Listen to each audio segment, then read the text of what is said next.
Bonjour à tous. Aujourd'hui, on va reprendre le chapitre 2, Byzance et l'Europe carolingienne.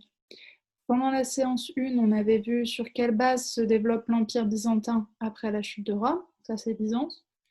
En séance 2, quels sont les éléments qui caractérisent l'Empire de Charlemagne, ça c'est l'Europe carolingienne. Et en séance 3, quels événements sont à l'origine de la rupture entre l'Église catholique et l'Église orthodoxe. Du coup, sur quelle base se développe l'Empire byzantin après la chute de Rome? Donc, on va commencer un petit peu avant la chute de Rome. Vous vous rappelez, en 395, l'Empire romain est partagé en deux parties, l'Empire romain d'Occident et l'Empire romain d'Orient. Voilà. Et on se rappelle qu'après, en 476, l'Empire romain d'Occident va tomber, qu'il va rester que l'Empire romain d'Orient, et que l'Empire romain d'Orient va s'appeler l'Empire byzantin. Et de 527 à 565, Justinien règne sur l'Empire byzantin en tant que basileus, c'est-à-dire empereur, parce que dans l'Empire byzantin, les empereurs, ils s'appellent basileus. Et on voit sur la carte, comme on l'avait déjà vu en cours, que Justinien essaye de reconstituer l'Empire romain en complet. Mais ça va pas trop marcher, et même là, l'Empire byzantin est à son apogée, c'est-à-dire qu'il est dans son extension maximale. Ensuite, il va se réduire un petit peu après Justinien. La capitale de l'Empire byzantin, c'est Constantinople. Voilà, s'en rappelle. Et là, on avait vu en cours aussi un plan de Constantinople, et on avait notamment vu que le palais impérial, donc là où est le Basileus, était près de l'église Sainte-Sophie. D'accord? Parce que l'Empire byzantin, c'est un empire chrétien.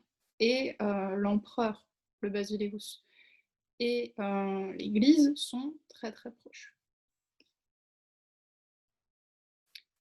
En deux, quels sont les éléments qui caractérisent l'empire de Charlemagne? Donc, tout d'abord, pour commencer, Charlemagne, c'est un roi carolingien. Ça veut dire qu'il appartient à la dynastie des Carolingiens. Il y a 5 dynasties en tout qui vont régner sur la France. Clovis, que vous avez déjà vu en 6e, il appartenait à la dynastie des Mérovingiens. Et Charlemagne, c'est un carolingien. C'est même le deuxième roi carolingien après son père, Pépin le Bref.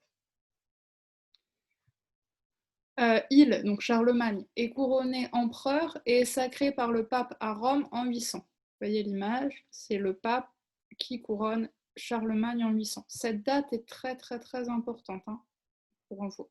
Et s'il est couronné à Rome, c'est parce que c'est là où siège le pape. D'accord?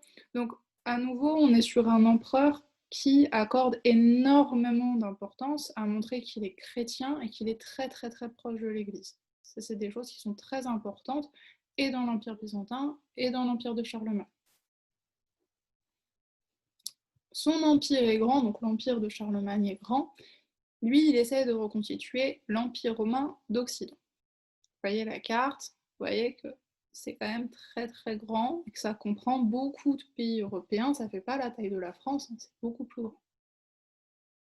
La capitale de l'Empire de Charlemagne est Aix-la-Chapelle. On avait vu qu'Aix-la-Chapelle aujourd'hui c'est en Allemagne. Voilà.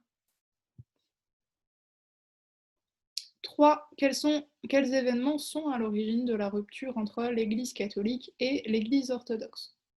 En 1054, le pape et le patriarche de Constantinople s'excommunient mutuellement. C'est le schisme. Désormais, il y a deux églises. L'Église catholique occidentale est dirigée par le pape qui siège à Rome. L'Église orthodoxe orientale est dirigée par le patriarche de Constantinople, la capitale de l'Empire byzantin. Donc en gros, avant 1054, il n'y avait qu'une église, qu'une grande église.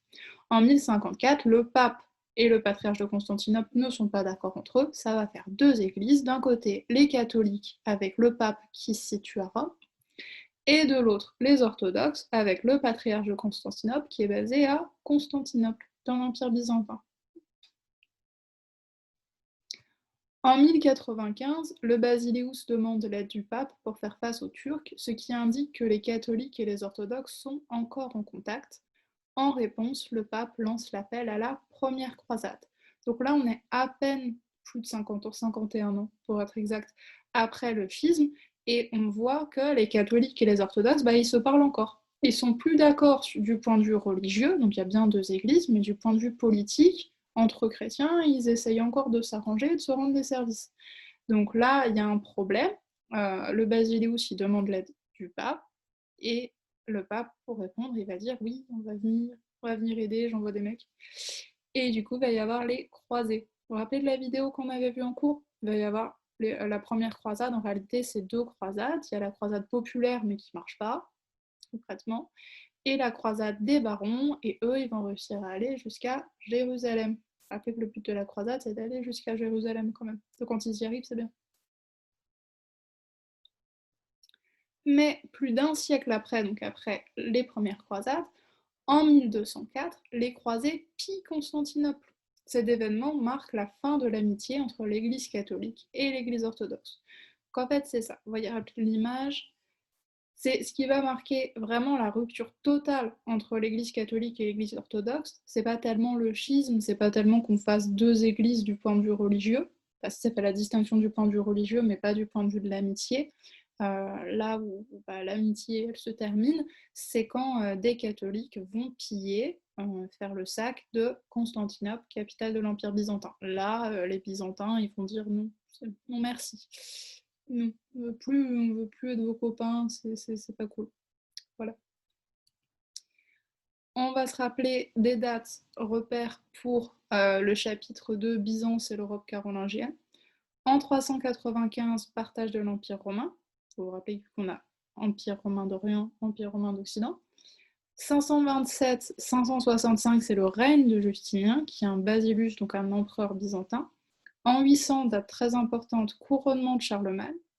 En 1054, le schisme, ce qui fait qu'on a deux églises orthodoxes et catholiques, orientales et occidentales.